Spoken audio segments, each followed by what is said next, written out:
مولانا شیخ محمد مصطفیٰ جوہر 14 ذیقعد سن 1312 ہجری میں سرزمین حسین گنج ضلع سیوان صوبہ بہار پر پیدا ہوئے۔ آپ نے ابتدائی تعلیم بھاگلپور میں حاصل کی۔ آپ اپنے والد کی خواہش پر علم دین حاصل کرنے کی غرض سے عازم لکھنؤ ہوئے اور سلطان المدارس میں داخلہ لیا اور وہاں رہ کر مہربان تجربہ کار اساتذہ سے کسب فیض کیا۔ سن 1341 ہجری میں سلطان المدارس کی آخری سند صدر الافاضل حاصل کی۔ ماہ سفر 1344 ہجری میں مولانا محمد مصطفیٰ جوہر مدرسہ عباسیہ پٹنہ کے نائب مدرس اعلیٰ منتخب ہوئے اور اسی سال 13 رجب 1344 ہجری میں مدرس اعلیٰ کے عہدے پر فائز ہوئے۔ سن 1945 عیسوی سے پہلے آپ کانپور تشریف لے گئے اور 1949 عیسوی کے اوائل تک پٹکا پور کی مسجد میں امام جمعہ و جماعت کی حیثیت سے اپنے فرائض کی ادائیگی میں مصروف رہے۔ آپ نے کھارا در کراچی میں 4 سال محرم کی مجالس سے صبح و شام خطاب فرمایا، جو دوسرے دن گجراتی زبان میں شائع کر کے مفت تقسیم کی جاتی تھیں۔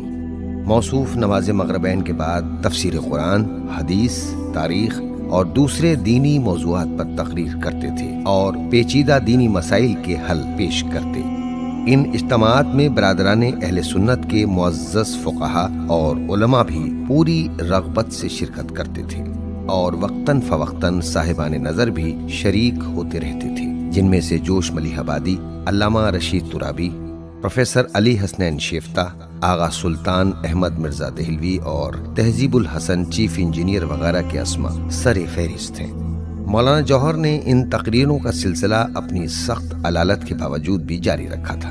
علامہ کا حافظہ نہایت قوی تھا۔ کتابوں کا مطالعہ ان کی زندگی تھی اور جو چیز ایک بار پڑھ لی وہ مرتے دم تک یاد رہی کہ یہ بات کس کتاب کے کس صفحے پر ہے۔ علامہ کی کتب بینی کے شوق کو دیکھتے ہوئے حسین گنج ضلع سیوان کے رئیس اعظم ابو یوسف محمد مرحوم کا کتاب خانہ بھی آپ کو حاصل ہو گیا تھا۔ مولانا جوہر کو انگریزی زبان پر کافی عبور تھا۔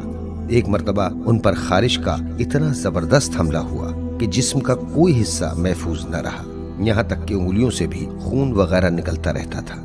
ایک طرف تو مطالعے کے بغیر وقت گزارنا ناممکن تھا، دوسری طرف دینی کتابیں ہاتھ میں لیتے ہوئے ڈرتے تھے کہ کہیں اوراق نجس نہ ہو جائیں، لہذا اس کا حل یہ نکالا کہ الف لیلہ کا انگریزی ترجمہ منگوایا اور اسے پڑھنا شروع کیا۔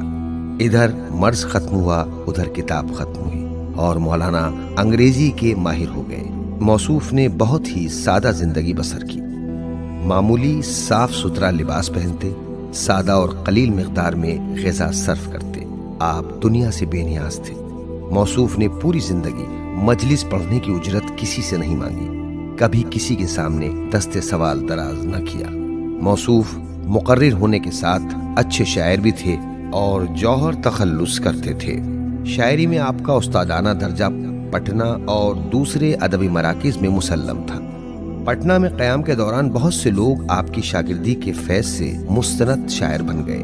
آپ کے قصائد، سلام اور رباعیاں اگر زیور طباعت سے آراستہ ہو جائیں تو مدح اہل بیت کا ایک قیمتی ذخیرہ قوم کے ہاتھوں میں آ جائے۔